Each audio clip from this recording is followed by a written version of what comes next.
I see you watching. Hey, kia ora. Helen Brown, Secondary Live from Sun City in Arizona. Hope you're having a super fantastic, sparkling day. Woohoo. Zephy's home. Yay! Everything's nice and calm again. Everything just seems so right to have her back here again. Let's see. I got a lot of study done today. Got my assessment finished. I just got to submit it, but I'm letting it sit for a bit, doing what I normally do, get it done on the Sunday night, let it sit, Monday morning, check it, submit it. So it'll sit for tonight and we'll check it tomorrow morning and submit it. Yay, but it's done. I'm happy about that. And it actually wasn't too bad. It wasn't too bad, this one. A lot of true false in there. So I had the document, I had the article open that was relating to some of the questions so I could double check my answers and everything else like that. And then I'd go into the next document and open that and backwards and forwards and that sort of stuff. So I think I did pretty well. Just some questions I'm not sure on, so I'm letting them sit for a bit.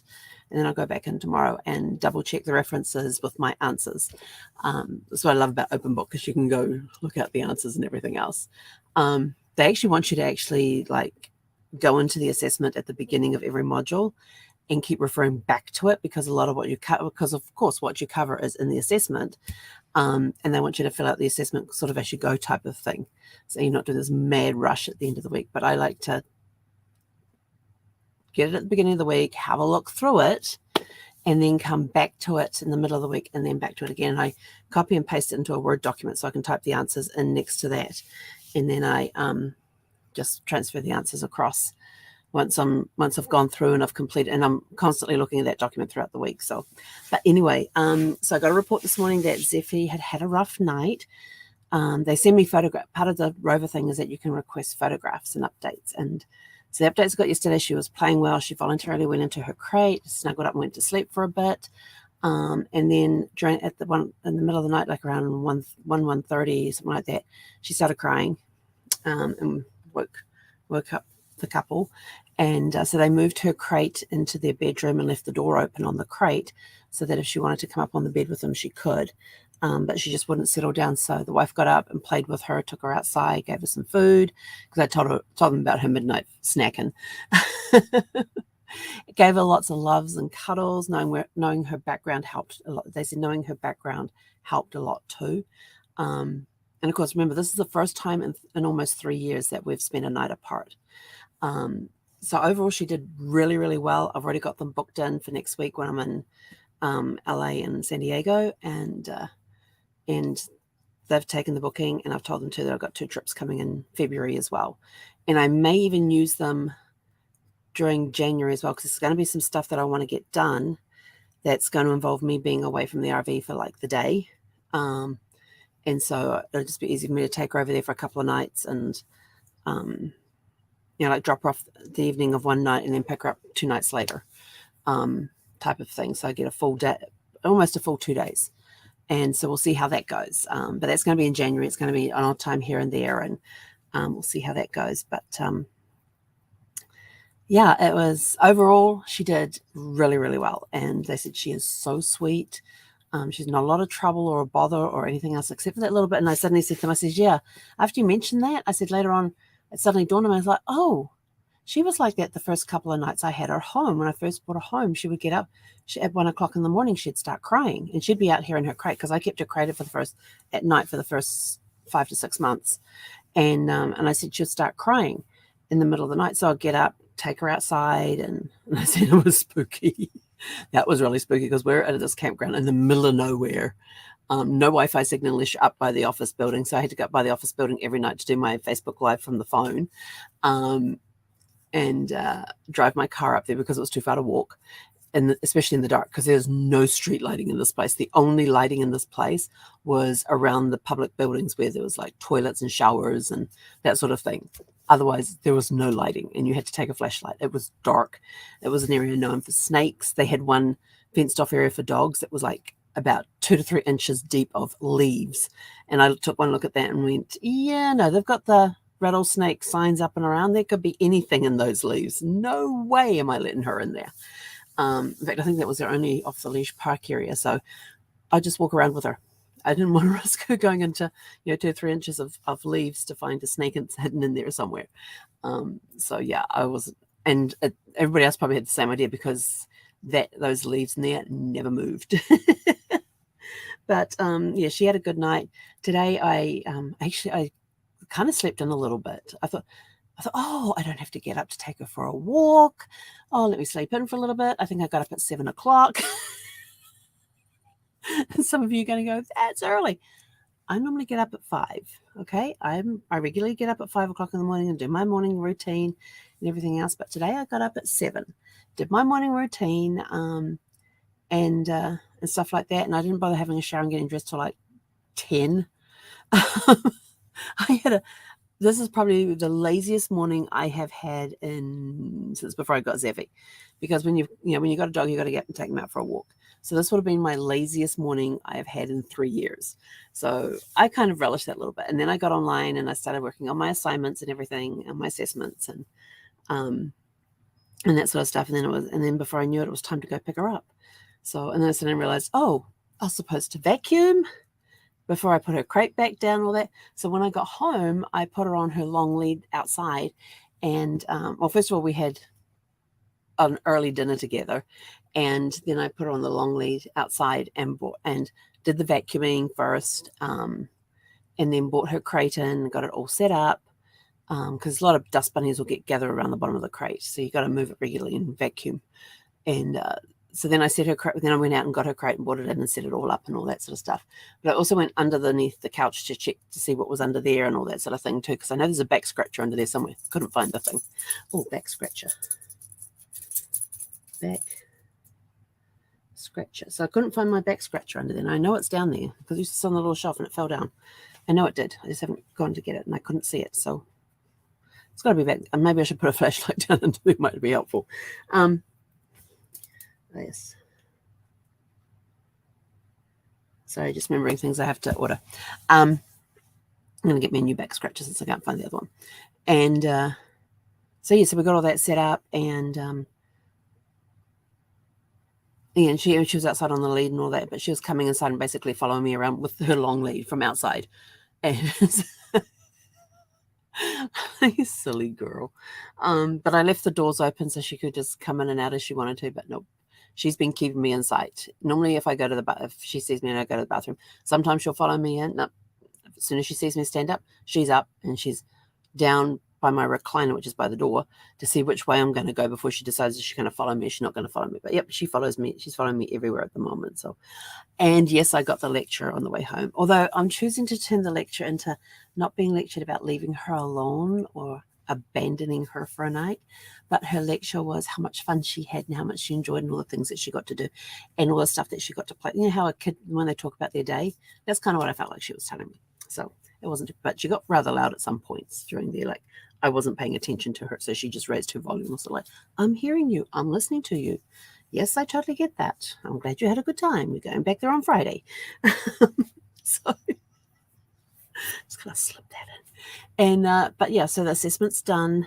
Not submitted though, but it's done. And so all my study time's done. So tonight and last night we watched A View to a Kill last night, which is, like I said, not one of my most favorite Bond movies. And then I'm sitting there watching it and go, why is this not one of my favorite Bond movies? This one was actually pretty good. So different, it's amazing how each year your favorites kind of change a little bit. And because I thought, I'm going to watch it because part of the thing. And I'm watching it and I'm like, this isn't as bad as I remember it being.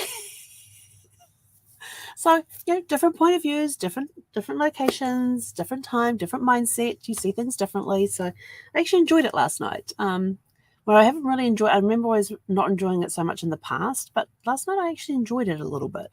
And so yeah, it wasn't too bad. But there was a snow scene in the front at the beginning of it. In fact, James Bond goes snowboarding in that. And the film was from 1987 and he was snowboarding. And snowboarding was unheard of at the time. But in that movie, he actually, they have the James Bond character snowboarding down this mountain in the opening scene in Siberia. And I'm like, okay, I've seen Roger Moore skiing. I saw none of the Sean Connery movies have him skiing, period. None. George Lazenby, yes, definitely a good ski chase down the mountain in that one. And And then I was like, well, how many, Roger Moore's done 7 movies. How many of them involve skiing? 3. 3 out of 7 involve skiing. Escape. There was The Spy Who Loved Me, For Your Eyes Only, and A View to a Kill, in case you wanted to know. And then I was looking at and I thought, oh, we've got Living Daylights tonight and all that. And I thought, there's snow involved in this one. So my question to you is, yes, there is snow involved again, but how do they get down the mountain? That's always a fun thing. How they get down the mountain. Yeah, this one's, yeah, I like this one. It's the very first one of Timothy Dalton, and I like how there's a lot of stuff that goes on before you actually get to meet James Bond. You see him, but you don't actually realize he's James Bond. Well, you would have because of all the newspaper stuff. All the reports of who the new James Bond was going to be and all that. But you don't actually get to know that it's actually him until well into the very first scene. And when he turns around and gets asked his name, and he goes, Bond, James Bond. So you're well into that first opening scene sequence before you actually get to see him and meet him and find out that he's the new James Bond. Because back then I wasn't listening to the news, I wasn't really following the news, and so when I went to see the movie, I had no clue who was going to be James Bond. I just knew it wasn't going to be Roger Moore. So I actually remember going to that one. There was a group of us that went and saw that one. And so I thought that was kind of interesting. This one's got snowing in it. But it's snow. It's another chase on snow. So you've got George Lazenby, those 4, Living Daylights. I think it's The World Is Not Enough. And I think there's a Daniel Craig one that has the snow scene in it too. Spectre, that's on. So yeah, there's a few James Bond movies that have snow in it, and yet Sean Connery never touched the snow. And some people have already messaged me and go, "You've missed a movie." Yeah, no, I haven't. I'm doing all the ones by Eon Productions first, which did the 25 James Bond movies. You're probably thinking of, that's tickle on my chest the last couple of days. You're probably thinking, because in 1983, Octopussy came out, View to a Kill came out in 85. You're also probably thinking of Never Say Never Again with Sean Connery that came out in 83, as the same year that Octopussy came out. But Never Say Never Again, yes, it is a James Bond movie, but it is not one done by Eon Productions. It is, Never Say Never Again is a remake of Thunderball. The guy who actually owns the rights to Thunderball wanted to remake it again, and it got Sean Connery to come back and play Bond. You'll notice that in there they have the same characters, they just don't have the regular people playing them. So there's a different M, there's a different Q. One of those scenes, he's in Q's laboratory there, which is like a complete mess. And this guy is like the complete opposite of Desmond Llewellyn's character of Q, and he picks up this thing and he goes, well, what on earth is that? And he goes, well, that's my Vicks inhaler. Remember those Vicks inhaler things? Yes, I had that. And then he picks up this like big stuffed submarine sandwich and he goes, what's this, a hidden gun or something? And he goes, that's my lunch. And so he's like, oh, puts it back down again because there's bits and pieces just flying. And there's no way in heck that Desmond Llewellyn's character Q would ever have food in the laboratory, would never have the mess that was in this one. But yeah, so they, because the guy who had the rights to Thunderball wanted to remake the movie, he made it as Never Say Never Again. It came out in 83 with Sean Connery playing James Bond, but it is not one of the Eon production James Bond movies, which is the ones that I watched 1 through 25. Well, now it's 1 through 25. So yes, so I have not missed, or I'm not putting out of order the James Bond movies. I'm doing them in the order that Eon Productions produced them and released them. Never Say Never Again is always the last one that I watch because it's not part of the Eon Productions James Bond movies. So thank you for your questions. Thank you for your concerns. And that's why I didn't watch that's why I haven't watched Never Say Never Again, because it's not part of Eon Productions. Oh, my CP son is on. Oh, hi, Tony. Oh, love you guys too. He's got his gorgeous, trying to remember what breed she is, Basset and she got Basset in her. She's a mixed breed, but Tony has this gorgeous dog called Abby, and she gets to wear these really cool little t-shirts and does all this big snuggling with her dad, and she's just such a little sweetheart. Haven't met her yet. Beagle, thank you. She's a beagle. For some reason, I thought there was Basset in there. I don't know. And she's just this gorgeous, gorgeous dog, and he loves posting pictures of her, and I can't wait till we get to return to Florida with Zephy. I am going to be in Tampa in February for my youngest niece's wedding, but it'll just be a quick fly in and fly out situation. So I won't be taking Sparkles out there. I'll actually be flying. I'm kind of nervous about that, but we'll see how that goes. And I got to be very careful with myself on that flight because on the 20th, I get to go on my first cruise since December of 2018. So I'm looking forward to doing that. I get to meet some great people on board the ship and get to connect with people who I've only ever known through Zoom. I get to reconnect with people who I have met in real life before. So yeah, it's going to be cool.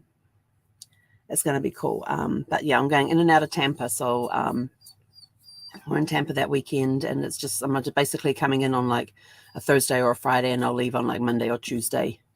Not sure what the pre-wedding stuff is, but the wedding's on the 10th, so it'll be coming in 1 or 2 days before the wedding and leaving a day or two after it. So that'll be in Tampa. Oh, that's right, because Orlando's just across less than an hour away. So yeah, I may even go to go see Tony and meet Abby, and it could be fun. We could have a lot of fun. So I'm looking forward to that. And then on the 20th, I go on a cruise from the 20th to the 25th out of LA.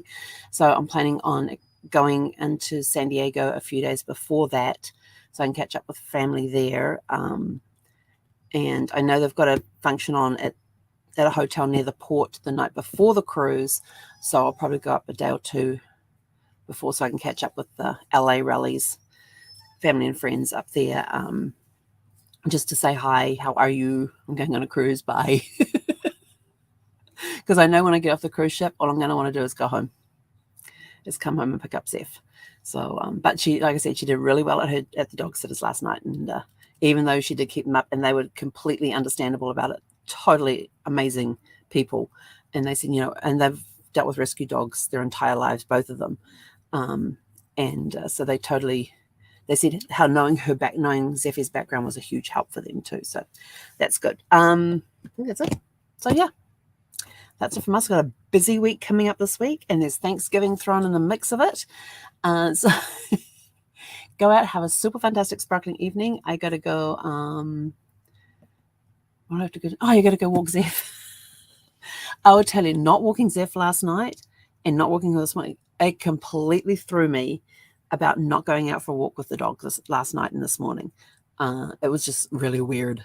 I didn't sleep very well last night with her not next to me. Every time I got up, I was looking around for her.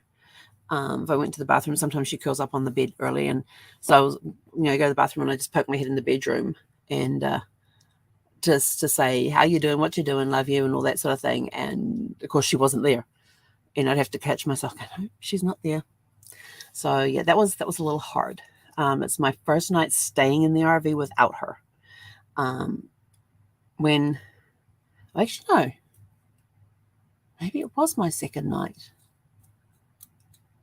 Last time she was away for the night was February, beginning of first weekend of February in 2020. It was just before we left for our big trip and before all the world went crazy and we had the global pause and had the very interesting trip home, having to go through states where where campgrounds were essential and not closed down, and things like that, in states that didn't have requirements when if you're staying at our campground, you can't book any less than 2 weeks.